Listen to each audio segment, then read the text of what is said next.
Alright guys, I figured I'd give you an update on where we are on the shotgun projects. As you see, we have a lot of them. We've been working on the JC Higgins 101.1. We still got to get a handguard fitted to it, stock bolt, stock. And I got to tap that out and put a bead in. I have beads, so there's no problem with that. And then we'll refinish this whole gun in a nice blue if it'll take it. And then the Stevens Model 94, same thing. We have to get it.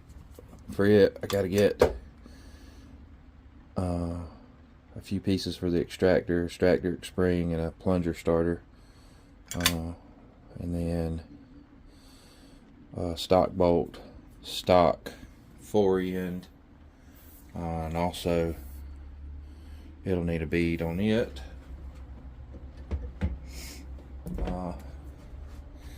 Then the XL Ivor Johnson Champion, pretty much got it all complete as far as functioning. Working on getting a handguard.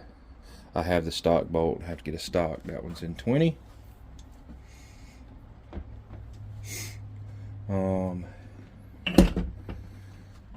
The reinforced breech, it's complete, ready to test fire. I just put this kind of ratty stock on there, just so we can take it and test it.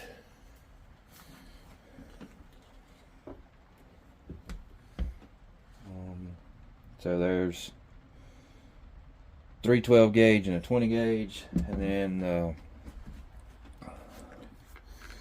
Revelation that I fit to the 410 barrel. It's got a 10-night stock on there for right now because it's just what I had laying around to fit everything. But we got it all functioning. Got to get trigger guard, stock bolt, stock, forearm, that kind of stuff. Then I started playing around with this old Sears 101. You see, no markings, really old gun. Basically, this is a offshoot of the Savage Model 96 that was made for big box stores. I did find a fore end for it. This one's in 20 gauge.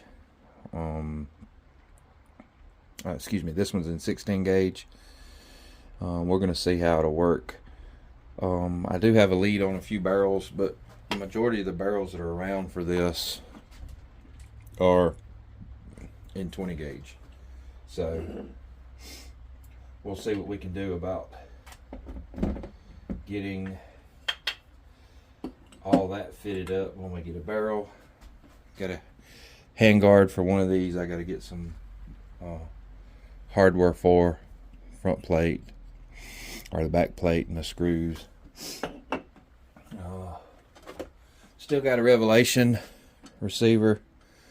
Like I said, the whole purpose was to get these guns ready to actually work on, get all the rust out of them. This one's a 350. Got a couple options for this. I'd really like to build a couple in 16 gauge, but we'll see. 16 gauge barrels are kind of getting a little bit scarce now, so I may end up going with a 20 on that one. I don't know. And this one, which is the Stevens receiver, which I thought was a 940. You can see that's actually, after we clean it up, it's a 94C, because the 940 actually has an external thumb lever right here to do the brake, kind of like your topper models. So that's where we are on that. Just figured I'd give you a brief overview, show you while I got them out on the bench, because fixing to put all these and silicone gun socks, tuck them into the safe till I get more parts come in for them, because we got other projects to work on. Alright, I'm going.